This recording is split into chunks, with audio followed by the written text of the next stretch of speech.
بسم اللہ الرحمن الرحیم۔ السلام علیکم۔ آج کی ویڈیو میں ہم ایک دلچسپ موضوع پر غور کریں گے جو یقینی طور پر آپ کے علم کو بڑھا دے گا اور آپ کے تجسس کو بڑھا دے گا۔ اس ویڈیو میں ہم تلاش کریں گے بایولوجیکل کلاسیفیکیشن۔ چاہے آپ طالب علم ہو، والدین ہو یا محض کوئی ایسا شخص جو سیکھنا پسند کرتا ہے، یہ ویڈیو قیمتی بصیرتوں، عملی تجاویز اور دلکش مثالوں سے بھری ہوئی ہے جو آپ کو بایولوجیکل کلاسیفیکیشن کو بہتر طور پر سمجھنے میں مدد کریں گی۔ لہٰذا اپنے ذہن کو وسعت دینے، اپنی سوچ کو چیلنج کرنے اور علم کے سفر پر جانے کے لیے تیار ہو جائے۔ اس سے پہلے کہ ہم تفصیلات کا جائزہ لیں، میں آپ کو ویڈیو کے آخر تک ساتھ رہنے کی یاد دلاتی ہوں کیونکہ میں آپ کی مدد کرنے کے لیے کچھ اضافی وسائل اور عملی مشقیں شیئر کروں گی۔ اس کے علاوہ ہمارے چینل کو سبسکرائب کرنا اور نوٹیفیکیشن بیل کو دبانا نہ بھولیں تاکہ آپ کبھی بھی اپڈیٹ سے محروم نہ ہوں۔ ٹھیک ہے، مزید وقت ضائع کیے بغیر آئیے اس تعلیمی مہم جوئی میں کودتے ہیں۔ میرے ساتھ شامل ہو جب ہم بایولوجیکل کلاسیفیکیشن کی دلچسپ دنیا کو دریافت کریں۔ تیار ہے؟ آئیے اندر غوطہ لگائیں۔ What is biological classification?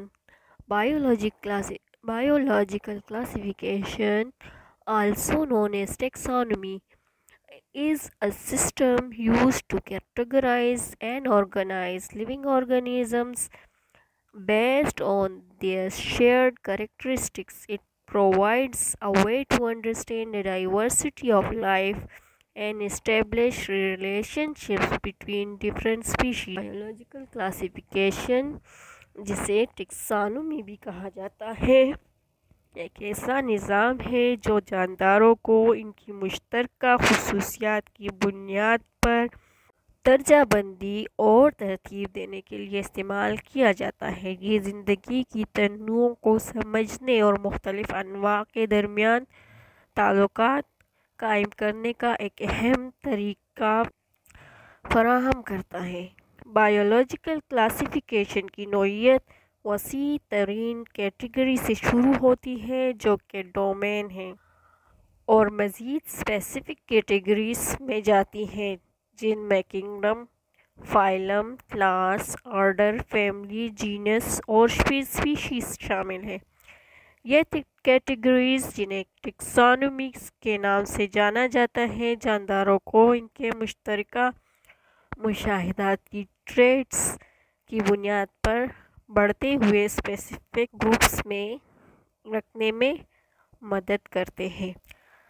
Classification system biology کو ایک ساتھ مشترکہ خصوصیات کے ساتھ گروپنگ کرنے کے اصول پر مبنی ہے۔ یہ خصوصیات فزیکل ٹریٹس جیسے باڈی اسٹرکچر، ریپروڈکٹیو میتھڈز اور بیہیویئر سے لے کر جینیٹک اور ایوولوشنری ریلیشن شپ تک ہو سکتی ہیں۔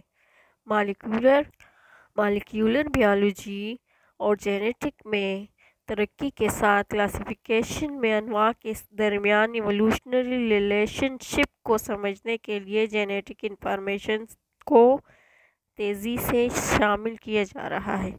سب سے زیادہ مشہور کلاسیفیکیشن سسٹم لینیئر سسٹم ہے، جسے 18ویں صدی میں سویڈش سائنسدان کارل لینیئس نے تیار کیا تھا۔ یہ نظام لاطینی یا یونانی ناموں کا استعمال کرتا ہے تاکہ ہر معلوم اسپیشیز کو منفرد بائنومیل نومنکلیچر یعنی دو نامی نام اسائن کیا جا سکے، جس میں ایک جینس اور اسپیشیز کے نام شامل ہوتے ہیں۔ مثال کے طور پر انسانوں کے لیے ہومو سیپینس کا نام دینے کا یہ کنونشن سائنسی مواصلات میں سہولت فراہم کرتا ہے اور اس بات کو یقینی بناتا ہے کہ ہر نوع کی ایک الگ و تسلیم شدہ شناخت ہو۔ بایولوجیکل کلاسیفیکیشن سائنسدانوں کو زمین پر زندگی کے وسیع تنوع کا مطالعہ اور سمجھنے میں مدد کرتی ہے۔ اسپیشیز کو گروپس میں منظم کرنے سے یہ مختلف جانداروں کی آسانی سے شناخت، موازنہ اور مطالعہ کی اجازت دیتا ہے۔ یہ نئی اسپیشیز دریافت اور کلاسیفیکیشن، ایوولوشنری ریلیشن شپ کی تفہیم اور مؤثر تحفظ کی حکمت عملیوں کی ترقی میں بھی مدد کرتا ہے۔ ویڈیو پسند آئے تو لائک ضرور کیجیے گا۔ Thanks for watching.